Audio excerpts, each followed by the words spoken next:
Hello everyone, this is Afia and welcome back to my channel. Since your exams are just around the corner, इसी महीने में हो जाएंगे, तो अभी सिर्फ पूरे यूनिट को लाइन बाय लाइन नहीं पढ़ते हुए हम सिर्फ जो यूनिट्स के जो इम्पोर्टेंट टॉपिक हैं, जैसे कोई पोएम है या फिर शॉर्ट स्टोरी है, उसी को पढ़ेंगे ताकि you can revise quickly and effectively. Okay, so let's get started. और आज हम ब्लॉक 2 का BGC 111 ब्लॉक 2 का यूनिट 1 करने जा रहे हैं और अब एग्जाम्स इसी महीने हैं, 16 तारीख से स्टार्ट हो जाएंगे। मैं सिर्फ इंग्लिश ऑनर्स वालों की बात कर रही हूँ। 16 तारीख को उनका फर्स्ट पेपर है, तो इसीलिए सिर्फ हम जो मेन टॉपिक्स हैं वही करते जाएंगे। और अगर हमारा कोर्स कंप्लीट हो गया तो हम क्वेश्चन आंसर्स कर लेंगे, क्योंकि क्वेश्चन आंसर करने से ही ना बहुत सारे क्वेश्चंस कवर हो जाते हैं। ज़्यादा से ज़्यादा 10-12 क्वेश्चंस भी कर लेते हैं मेन इंपॉर्टेंट, तो उसी में सब कुछ कवर हो जाता है। तो अभी हम BGC 111 ब्लॉक 2 का यूनिट 1, उसमें एक पोयम है एमिली डिकिंसन की, वो करने जा रहे हैं। लाइन बाय लाइन एक्सप्लेनेशन इसकी पढ़ लेंगे, ताकि अगर इससे रिलेटेड कोई भी क्वेश्चन आता है या फिर इसका एक स्टैंजा ही आ जाता है तो उसको आप लोग क्लियर बता सको। जब आपको पोएम क्लियर हो जाएगी तो उसका कॉन्सेप्ट जो होगा, उसका थीम जो होगा, उसके रिलेटेड क्वेश्चंस होंगे तो उसको भी क्लियरली लिख सकते हो अपने हिसाब से। तो फर्स्ट लाइन देखते हैं। और इस एमिली डिकिंसन की सारी पोएम्स में क्या होता था कि उनकी जो पोएम होती थी उसकी फर्स्ट लाइन को ही उस पोएम का टाइटल बोल दिया जाता था। जैसे इसमें है I measure every grief I meet, यही पोएम का नाम हो गया। ठीक है, तो उसको शुरू करते हैं। I measure every grief I meet, मैं हर दुखी इंसान को ध्यान से देखती हूँ, उनका जो ग्रीफ है वो मेजर करती हूँ। जिससे भी वो मिलती हैं, मैं उस जिससे भी वो मिलती हैं उस दुखी इंसान को वो देखने की कोशिश करती हैं, जानने की कोशिश करती हैं। With with narrow probing eyes, with narrow probing eyes का मतलब कि मैं गहराई से उनके दुख को समझने की कोशिश करती हूँ, बिल्कुल नैरो आइज से, प्रोबिंग आइज से, कि कोई भी चीज छूट ना जाए बिल्कुल ही।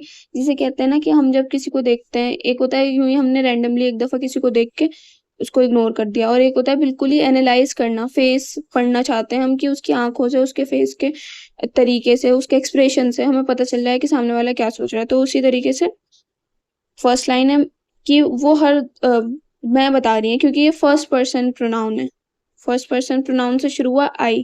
ठीक है, मैं हर दुखी इंसान को ध्यान से देखती हूँ। I measure every grief I meet with narrow probing eyes. Okay, I wonder if it weighs like mine or has an easier size. I wonder, मैं सोचती हूँ कि क्या उनका दुख मेरे जितना भारी है। वेज लाइक माइन, मेरे जितना, जितना मेरा है उतना ही भारी है।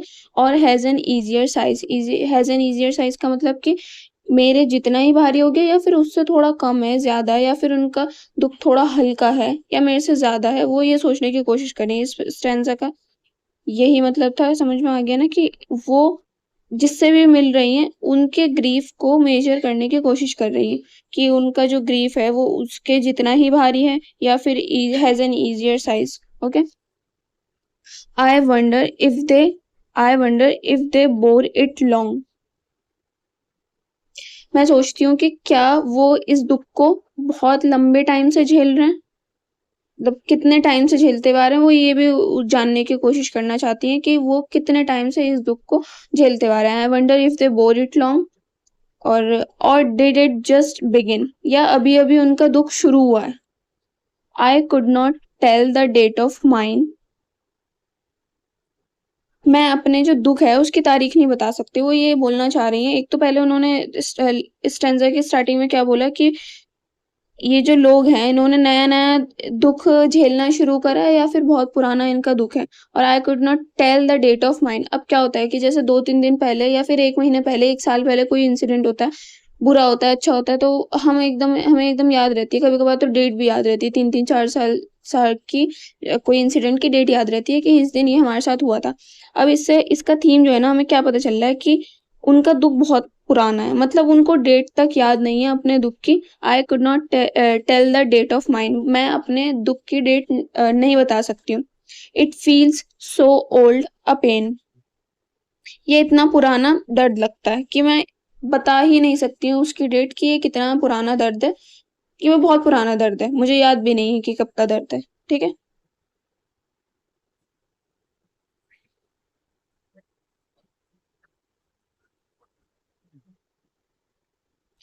I wonder if it hurts to live. Ninth line पे आ जाते हैं इस पे. I wonder if it hurts to live. मैं सोचती हूँ कि क्या जीना दर्दनाक है. वो ये सोच रही है कि जो हम जीते हैं वो क्या जीना दर्दनाक है. And if they have to try. And if they have to try. और क्या उन्हें कोशिश करनी पड़ती है. मतलब अगर हम जैसे जी रहे हैं तो क्या हमें इस जीने के लिए कोशिश करनी पड़ेगी. क्या जीना दर्दनाक है. वो खुद से अपने आप से ये सवाल कर रही है. And whether could they choose between. It would not be to die. और अगर उन्हें चुनने का मौका मिले. And whether could they choose between. अगर उन लोगों को जिन लोगों के पास दुख है, जो जी रहे हैं और जो ट्राई कर रहे हैं जीने के लिए, अगर उन लोगों को चूज करने का मौका मिले, it would not be to die, तो वो मरने को ना चुनते. I note that some gone patient long at length renew their smile. अब जो लोग थे बहुत लंबे टाइम से सफ़र करते हुए आ रहे थे और पेशेंटली सफ़र करते हुए आ रहे थे, उन्होंने अपनी स्माइल वापस पा ली है. उन्होंने स्माइल करना शुरू कर दिया. ठीक है. गॉन पेशेंट लॉन्ग क्या बता रहा है कि उन्होंने बहुत लंबा वेट करा है और उनकी जो सफरिंग है वो बहुत लंबी चली है. मतलब वो बहुत लंबे टाइम से, वो एक होता है ना कि एक लंबा टाइम चले, कोई चीज़ से लंबे टाइम से सफ़र कर रहे हैं तो आदमी हार मान जाता है कि नहीं, अब वो गिव अप कर देता है. लेकिन ऐसा नहीं है. ये गॉन पेशेंट लॉन्ग, इससे हमें ये पता चल रहा है कि वो लोग जो हैं एक तो लंबे टाइम से सफ़र कर रहे थे, फिर उसके बाद उन्होंने अपनी स्माइल भी रिन्यू कर ली. वो अपनी स्माइल वापस पा ली उन्होंने. At length means finally, after a long period, they smile again. Okay. An imitation of light that has so little oil. But she doubts if their happiness is real. अब an imitation of light का क्या मतलब है. उससे वो क्या Emily Dickinson ये बताना चाह रही हैं कि उनको डाउट हो रहा है कि उनकी जो हैप्पीनेस जो है ना वो रियल है या नहीं है. एक लाइट जो होती है वो लाइट क्या है. कोई सॉलिड चीज तो, लाइट जो होती है वो कोई सॉलिड चीज तो है नहीं, एक परछाई सी है. तो वो इसी बात से डर रही हैं. इसी बात का उनको डाउट है कि ये जो लाइट है, ये जो स्माइल है, ये हमेशा के लिए है भी या नहीं है, या सिर्फ एक ये इमिटेशन ऑफ अ लाइट है. Their smile seems like an imitation of light. जैसे यहाँ पे बोला गया, it looks like an imitation of a light. It looks like joy but it is not true happiness. अब वो क्या बताना चाह रही है कि ये जॉय तो है. अब जैसे हमें लाइट दिख तो रही है, लेकिन वो जो उनका जॉय जो दिख रहा है, उनकी स्माइल जो दिख रही है, it is not true happiness. ये ट्रू हैप्पीनेस बिल्कुल भी नहीं है. That has so little oil means their happiness is weak and fading. So little oil मतलब बहुत कम. जब हम कहते हैं कि कम तेल है, कम तेल का मतलब क्या है कि बिल्कुल अभी डेड होने वाली है. कोई भी चीज़ होती है, लालटेन होता है या फिर गाड़ी होती है, कि बिल्कुल अब डेड होने वाला है, बहुत कम तेल है, बहुत कम टाइम तक चल पाएगी ये चीज़. तो वही वो बोलना चाह रही है कि their happiness is weak and fading like a lamp. ठीक है. लैम्प जो होता है उसमें कम तेल होगा तो वो बिल्कुल ही होता है ना, जल बुझ करने लगता है. वो उस टाइप का बताना चाह रही है कि उनकी हैप्पीनेस लैम्प जैसी है, that is running out of oil. Okay. This suggests that even if people try to move on, their pain never fully disappears. ठीक है. अगर इंसान मूव ऑन करने की भी कोशिश करे ना, जैसे उन्होंने लंबे अरसे तक सफ़र करने के बावजूद स्माइल करने की कोशिश करी, स्माइल कर भी ली, लेकिन वो पॉइंट ये है कि पेन जो है ना वो कभी डिसअपेयर नहीं हो सकता, पूरी तरीके से डिसअपेयर नहीं हो सकता. ठीक है. यहाँ पे उन्होंने इस स्टैंजा में ये बताया. नेक्स्ट लाइन में आते हैं. I wonder if when years have piled some thousands on the harm that had hurt them early, such a lapse could give them any balm. Okay? ये वाली लाइन में उन्होंने बताया है. She wonders if after 1,000 of years, वो ये बताना चाह रही हैं और वो ये सोच रही हैं, जानने की कोशिश करना चाहती हैं कि 1,000 ऑफ ईयर्स के बाद भी क्या जो पेन है, पेन जो पास्ट से हमें मिला है, वो हील हो सकता है. Basically she is asking, does time really heal all wounds. मतलब ये छोटी सी चीज़ है, वो पूछना चाह रही हैं कि जो टाइम है क्या वो सब चीज़ें हील कर देता है. ये इन दो लाइनों में वो ये बोलना चाह रही हैं. नेक्स्ट लाइन में आते हैं. That hurt them early, such a lapse could give them any balm. She asks whether such a long time gap can provide comfort for those who were hurt long ago. अब वो ये पूछना चाह रही हैं कि इतना जो लंबा टाइम गुज़र जाता है, जो लोग लंबे टाइम से सफ़र कर रहे हैं, तो क्या वो जो लंबे टाइम का गैप है, एक टाइम पीरियड यहाँ से यहाँ तक का टाइम पीरियड गुज़र गया, तो उस वो जो टाइम पीरियड है, क्या जिन लोगों को पेन है, उनके लिए बाम बन सकता है, उनके लिए हीलिंग का सोर्स बन सकता है कि अगर उन्होंने टाइम गुज़ार लिया है, तो उनका दर्द कम हो जाएगा? वो ये जानना चाहती हैं, पूछना चाहती हैं। Balm means healing relief. Okay, she is questioning if time alone can truly heal deep emotional wounds. बस वो इस स्टेंजा में वो टाइम के बारे में पूछना चाहती है कि अगर इंसान टाइम काट ले तो क्या टाइम काटने से, लंबा अरसा गुजार देने से जो पास्ट के वाउंड्स होते हैं तो वो खुद हील हो सकते हैं? जो एक टाइम गुजारना हो गया, कोई भी टाइम, मान लिए 10 ईयर्स हमने किसी भी इंसिडेंट के, कोई भी बुरी चीज़ हुई, उसके बाद हमने 10 ईयर गुजार दिए, तो उस क्या ये चीज़ हमारे लिए, हमारे उस वाउंड के लिए बाम बन सकती है? ओके, नेक्स्ट पे आ जाते हैं।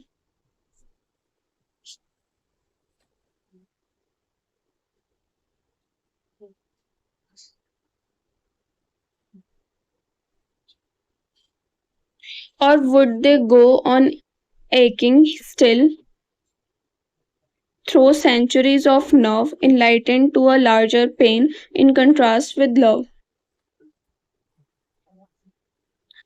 Or would people continue to feel pain forever, no matter how much time passes? अब वो ये बोलना चाह रही है कि ऐसा, पिछले स्टेंजा में उन्होंने क्या सवाल किया था कि क्या हम जब टाइम गुजार देते हैं तो उसके बाद हमारा दर्द कम हो जाता है, हमारा जो वाउंड है वो हील हो जाता है? वो ये पूछना चाह रही है। और नेक्स्ट स्टेंजा में वो क्या बोल रही हैं कि अगर ऐसा तो नहीं होता है कि कितना भी टाइम आदमी गुजार ले, कितना भी टाइम पास कर जाए आदमी, तो वो जो वाउंड है वो वैसा ही फील होगा, वो जो पेन है वो हमेशा के लिए वैसा ही फील होगा थ्रू सेंचुरीज ऑफ नर्व। कितने सेंचुरीज, अब वो कितने 100 साल की बात करी है, उन्होंने बताया कि सालों साल गुजार दें तो क्या वो दर्द वैसा ही फील होगा? Centuries of nerve means that even after centuries, human emotions and pain remain. Okay, इस लाइन में वो बताना चाह रही है enlightened to a larger pain in contrast with the love.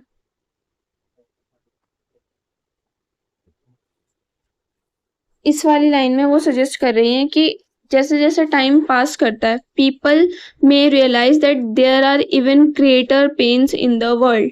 ठीक है, enlighten to a larger pain. अब जैसे जैसे एक आदमी के पास कुछ दुख है, लेकिन वो जब धीरे धीरे जब टाइम उसका निकलता जाता है, आदमी आगे बढ़ता जाता है अपनी लाइफ में, तो उसको दिखने लगता है कि दुनिया में और भी दुख है। ठीक है, लार्जर पेन, बहुत सारे पेन है इस दुनिया में जो उसके पेन से बहुत बहुत बहुत बड़े हैं। ठीक है, enlightened means they become aware of more suffering. Enlightened means कि वो जो लार्जर पेन है दुनिया में, उनसे वो आदमी इनलाइटेंड हो जाता है, उसको वो पता चल जाता है कि और भी चीजें हैं, और भी लार्जर पेन है दुनिया में। She contrasts pain with love, as if saying that the deeper we feel pain, the more we understand what love is. अब वो ये कहना चाह रही हैं कि उन्होंने कंट्रास्ट किया है, पेन के साथ लव को कंट्रास्ट किया है कि जितना हम पेन बर्दाश्त करेंगे, जितना हम डीपर वो फील करेंगे पेन को, उतना हम समझ पाएंगे कि what love is. Okay, the grieved are many, I am told there is the various cause, death is but one and comes but once and only nails the eyes. She acknowledges that many people suffer. उन्होंने बताया कि बहुत सारे people suffer करते हैं, and there are many different reasons for grief.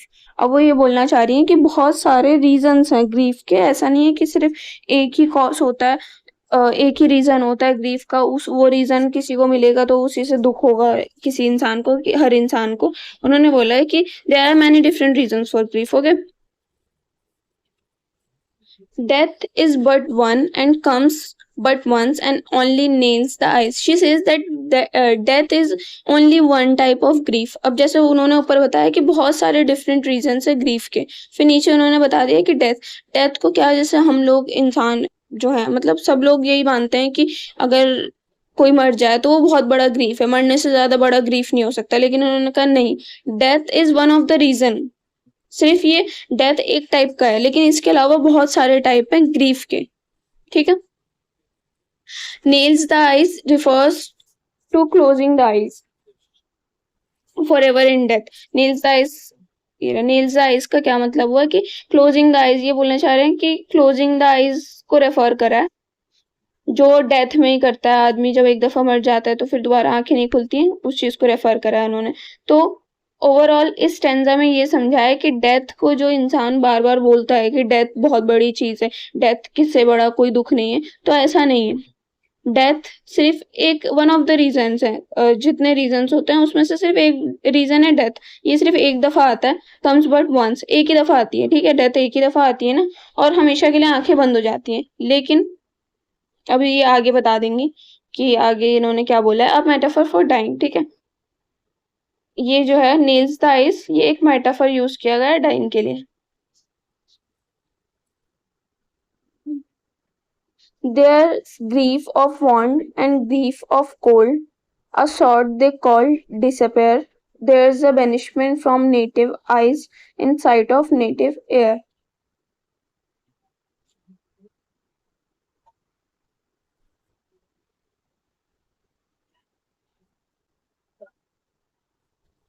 अब वो यहाँ क्या बोल रही हैं, there are other types of grief.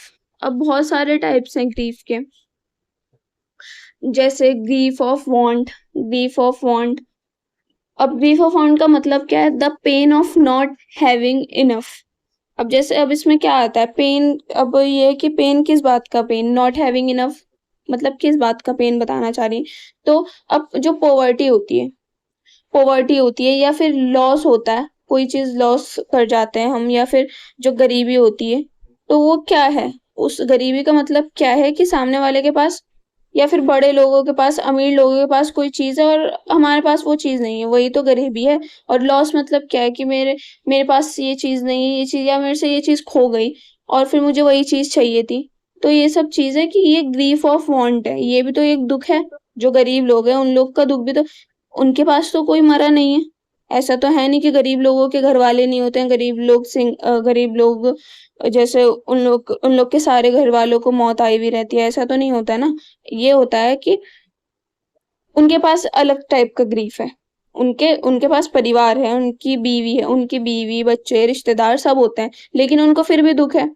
अब जैसे ऊपर उन्होंने बोला था कि डेथ, डेथ को सब लोग कहते हैं कि डेथ सबसे बड़ा ग्रीफ है, लेकिन उन लोग के पास तो डेथ डेथ जैसी चीज अभी आई नहीं है ना, तो फिर उन लोगों को किस बात का दुख है। तो यही है ग्रीफ ऑफ वांट, चाहने का ग्रीफ, कि हमें वो चाहिए था, उसके पास कोई चीज थी अब वो मुझे चाहिए थी, उसके पास पैसा था वो मुझे चाहिए था। और नेक्स्ट है and grief of cold. Grief of cold का क्या मतलब है, the pain of suffering and loneliness. अब क्या होता है, अब जैसे अभी हमने बात कर ली, ग्रीफ ऑफ वांट तो आ गया गरीब लोगों के लिए, हम उससे समझ सकते हैं, एक समझने वाली समझने के लिए मैं एक वर्ड यूज करी कि गरीब लोग, जैसे गरीब लोग होते हैं या मिडिल क्लास लोग होते हैं, वो चाहते हैं कि हमारे पास होता, हम फिर दुख में नहीं रहते, तो वो ग्रीफ ऑफ वांट हो गया। अब ग्रीफ ऑफ कोल्ड आ जाएगा, हम किससे समझ सकते हैं, अमीर लोगों से हम समझ सकते हैं। अब क्या होता है कि उन लोग के पास तो सब कुछ है, फिर भी उन्हें, अब हम कहें कि जैसे गरीब लोगों के पास पैसा नहीं था लेकिन अमीर लोगों के पास पैसा है, घर है सब कुछ है, तो फिर उनको किस चीज का ग्रीफ होगा, तो फिर उनको होगा ग्रीफ ऑफ कोल्ड। मतलब कि the pain of suffering and loneliness, वो अकेलापन, वो लोनलीनेस होगा, वो सफर जो वो अकेले अकेले करते हैं, अपनी जर्नी अकेले सफर करते हैं, उस चीज का ग्रीफ, उसी को कह रहे हैं ग्रीफ ऑफ कोल्ड, ठीक है। A sort they called despair. Despair का मतलब होता है कि होपलेसनेस होती है, कि वो ग्रीफ ऑफ कोल्ड का मतलब बोल सकते हैं, या फिर ग्रीफ ऑफ वांट और ग्रीफ ऑफ कोल्ड दोनों ही किसमें आ गए, डिसपेयर में, कि वो होपलेसनेस है उनके अंदर, एक्सट्रीम होपलेसनेस है कि कुछ नहीं कर सकते, वो लोग होपलेस हो चुके हैं अपनी जिंदगी में कि उनको आगे करना क्या है पता नहीं चलता है। तो ये अलग टाइप, ये इन्होंने दो टाइप के ग्रीफ बता दिए अभी तक, ठीक है। अब आगे चलते हैं। There is a banishment from native eyes in a sight of native air, ठीक है। Some grief comes from being separated from loved ones। अभी और नीचे इस स्टेंजा में वो टाइप्स ऑफ ग्रीफ ही बता रही है। ऊपर हमने देख लिया ये दोनों किस टाइप के थे, और अब हम नीचे देखने जा रहे हैं, there is a benefit from native eyes. Native eyes का मतलब क्या हो गया कि जब हम ना सेपरेट हो जाते हैं किसी से, कोई भी इंसान है जिससे हम प्यार करते हैं, लव्ड वंस होते हैं हमारे, हम उनसे सेपरेट हो जाते हैं और वो हमारे बहुत ज्यादा क्लोज होते हैं, तो वो भी एक ग्रीफ है। सब कुछ है हमारे पास, लेकिन जिस इंसान को हम पसंद कर रहे हैं वो हमारे पास नहीं है, या जो हमारे क्लोज वंस हैं, भाई बहन होते हैं, माँ बाप होते हैं, वो हमसे दूर चले जाएं, फिर उसमें भी हमें दुख होता है। In sight of a native air. Banishment means exile, ठीक है, बेनिशमेंट का मीन है exile. And native eyes refers to a familiar faces. Native eyes हम कहते हैं ना कि नेटिव है, नेटिव का मतलब हो गया कि इसमें इस लाइन में नेटिव का मतलब हो गया कि फैमिलियर फेसेस जो होते हैं जिनको हम रोज देख रहे हैं, जैसे नेटिव होता है ना जो जहाँ वो इंसान रह रहा है उसको बोलते हैं ना नेटिव पर्सन, तो वैसा इसमें कि नेटिवाइज का मतलब है कि जो फैमिलियर फेसेस है, हम आज माँ बाप को रोज देख रहे हैं, रोज देख रहे हैं, फिर कल हमें दूर जाना पड़े उनसे, तो हमें दुख होगा, वो ग्रीफ का एक सोर्स बन गया, ठीक है। This could mean emotional isolation, being surrounded by people but still feeling lonely. अब इसमें क्या आ रहा है कि इसका ये भी मतलब हो सकता है कि जैसे हॉस्टल्स में बच्चे रहते हैं, एक एग्जाम्पल के तौर पे आपको समझा रही हूँ कि हॉस्टल में बच्चे रहते हैं, कितने सारे लोग होते हैं, टीचर्स होते हैं, स्टूडेंट होते हैं, क्लासमेट्स होते हैं, ठीक है, लेकिन उसके बावजूद भी लोनलीनेस फील होती है, ठीक है, आइसोलेशन सा, इमोशनल आइसोलेशन फील होता है, ठीक है। तो वो क्यों होता है? क्योंकि हम उन लोगों से जो हमारे फैमिलियर फेसेस हैं और जो हमारे लव्ड वंस हैं, हम उनसे दूर हैं, ठीक है। And though I may not guess the kind correctly yet to me. Okay, अब अगले में आ जाते हैं। जो पॉइंट है वो एडमिट कर रही है कि she can not always tell what kind of grief someone has. अब क्या है कि वो ये बोल रही हैं कि वो नहीं बता सकती कि सामने वाले इंसान के पास जिन जिन लोगों से वो मिल रही है, जिनको वो एनालाइज कर रही थी, शुरू की लाइन में हमने पढ़ा, तो वो किस टाइप का ग्रीफ लिए हुए हैं, उनके पास जो है वो किस टाइप का दुख है, वो उस दुख की कैटेगरी नहीं बता सकती। A piercing comfort it affords in passing Calvary, ठीक है। अब ये कि पियर्सिंग कंफर्ट का क्या मतलब, पियर्सिंग का मतलब पता ही है, जो हम नाक कान छिदवाते हैं वो चीज है। Piercing comfort means something that hurts but also provides relief. अब क्या होता है कि अब जिन लोग, वैसे तो सभी लड़कियां पियर्सिंग करवाती हैं, लेकिन या लड़कों को या फिर कुछ लड़कियों को जो नहीं करवाते हैं उन लोग को लगता होगा कि ये पियर्सिंग करवा क्यों रहे हैं, ये मतलब नाक कान छिदवाते हैं, दर्द होता होगा, तो क्या है, फिर उसके बाद जैसे हम लड़कियां हैं तो हम पियर्सिंग करवा लेती हैं, फिर हम डेली डेली के बेसिस पे इयररिंग्स चेंज करते हैं, टॉप्स चेंज करते हैं, तो वो कंफर्ट देता है फिर हमें बाद में, ठीक है। एक दफा का दर्द हुआ, फिर बाद में हमें कंफर्ट देने लग गया, तो वो पियर्सिंग कंफर्ट वही बताया गया है कि कोई चीज है वो हर्ट करती है लेकिन उसके बाद वो रिलीफ भी प्रोवाइड करती है, ठीक है। कैलवरी, अब कैलवरी का मतलब क्या होता है कि 1 सेकेंड,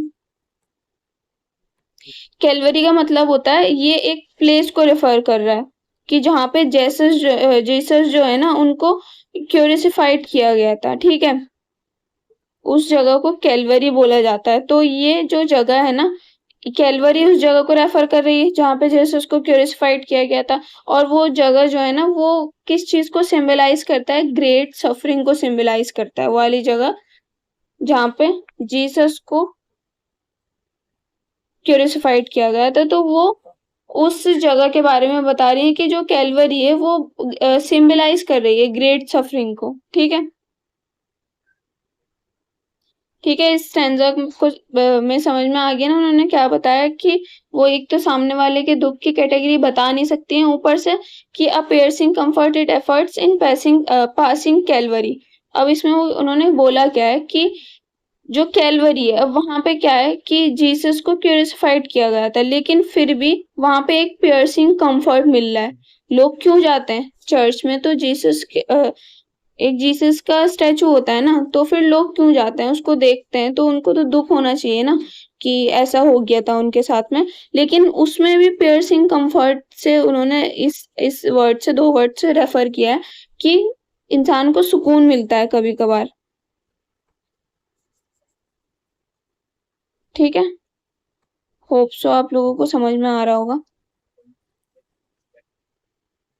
कि हम कभी कभार दुख वाले, अब जैसे अब अगर ये वाली लाइन को समझना है, ये वाले पिछले स्टैंजा को समझना है, तो उस ऐसे समझ सकते हैं हम, जैसे हमारे कोई लव्ड वंस होते हैं तो हम उनके कब्र पे या फिर जिस जगह पे कब्र जो होती है उस जगह पे हम क्यों जाते हैं, हमें तो दुख होगा ना कि वो हमारे साथ नहीं है फिर भी हम उनके कब्र पे जा रहे हैं, लेकिन नहीं, हम इसलिए जाते हैं अगर वहां पे हमें दुख भी हो रहा है ना, तो वहां पे एक टाइप का कंफर्ट भी मिलेगा, एक टाइप का रिलीफ भी मिलेगा। ठीक है, नेक्स्ट पे आ जाता है। To note the fashions of the cross and how they are mostly worn, still fascinated to presume that some are like my own. अब इसका क्या यहाँ पे कहना चाह रही है वो, she observed how different people carry their burdens. ठीक है, क्रॉस सफरिंग से वो बताना चाह रही है कि हर इंसान जो है ना, हर हर आदमी अलग अलग तरीके से अपना बर्डन ना कैरी करता है, अपने दुख का, अपने पेन का जो बर्डन होता है वो कैरी करता है। फैशंस, जो यहाँ पे फैशंस वर्ड है, that means ways how suffering is expressed and or endured differently by each person. Fashions, जब वो फैशन कहते हैं, फैशन का क्या मतलब होता है, डिफरेंट टाइप्स ऑफ ड्रेसेस। ठीक है, अलग अलग टाइप की ड्रेसेस होती है, तो हम किस तरीके से उस ड्रेस को कैरी करते हैं उसी का नाम फैशन है ना। तो इससे हमें समझ में आ सकता है कि फैशन, यहाँ पे फैशन का क्या मतलब है कि जो सफरिंग का जो तरीका है ना उसको एक्सप्रेस कैसे करना है, उसको जो वो पेन है उसको जब्त कैसे करना है, उसको इंड्योर कैसे करना है, वो हर इंसान का डिफरेंट तरीका होता है और एवरी पर्सन इंड्योर डिफरेंटली। ठीक है, still fascinated to presume that some are like my own. Despite everything, she is fascinated. The poet is fascinated by the thought that some people's pain is just like hers. अब वो बहुत ज्यादा खुश हो चुके, एक तरीके से बहुत होता है ना कि जैसे किसी के पास कोई चीज होती है तो हमें लगता है ना कि अच्छा, मैं उसके पास भी वही चीज है, अच्छी बात है। जेलसी वाली बात नहीं कर रही, वाली कि लोगों को अच्छा लगता है मेरे पास भी वही है, उसके पास भी वही है। ठीक है, तो वो फैसिनेटेड हो गई है ये सोच के कि जैसा भी हो, लेकिन कुछ लोग जो है ना, वो उनका जो पेन है वो इसकी तरह है, इनकी तरह है, जो इन्होंने लिखा है। ठीक है, पोएट की तरह है कुछ लोगों का pain. This brings her a sense of belonging. अब होता क्या है कि उनको कैसा फील हो रहा है जब उन्होंने बताया कि मेरी तरह ही कुछ लोग हैं जिनका जो पेन है वो मेरी तरह सेम है, तो इससे उनको सेंस ऑफ बिलोंगिंग फील होता है। ठीक है, she is not alone in her suffering. वो ऐसा फील करती हैं कि ये जो मैं सफर कर रही हूँ, ये जो मेरी जर्नी है सफरिंग की, इसमें मैं अकेली नहीं हूँ, इसमें बहुत सारे लोग हैं, इससे उनको रिलीफ मिलता है। ठीक है, अब यहाँ पे तो हमने देख ही लिया, इसमें कुछ इंपॉर्टेंट चीजें ये भी साथ के साथ देख लो। फर्स्ट पर्सन प्रोनाउन है, ये तो हमने देख ही लिया, आई का यूज हुआ है। अब यहाँ नीचे देख लेंगे, she wonders can time really heal the pain, बीच में हमने देख लिया था। और the pain remains aching for centuries till it hurts to an enlightened larger pain in contrast with love. Okay, अब यहाँ पे पोएम के बारे में एक ये है कि द पोएम हैज 10 बल्लार्ड स्टैंजास। ठीक है, the alternate odd stanzas follow the rhyme scheme ABCB की राइमिंग स्कीम है इसमें। ठीक है, तो बस इतना ही इम्पोर्टेंट था, और बाकी मुझे लगेगा इसमें से कोई सा टॉपिक, कोई सा पॉइंट इंपॉर्टेंट है तो मैं बता दूंगी नेक्स्ट वीडियो में। हम इनकी next poem I heard a fly बस व्हेन आई डाइड पढ़ेंगे। Thank you.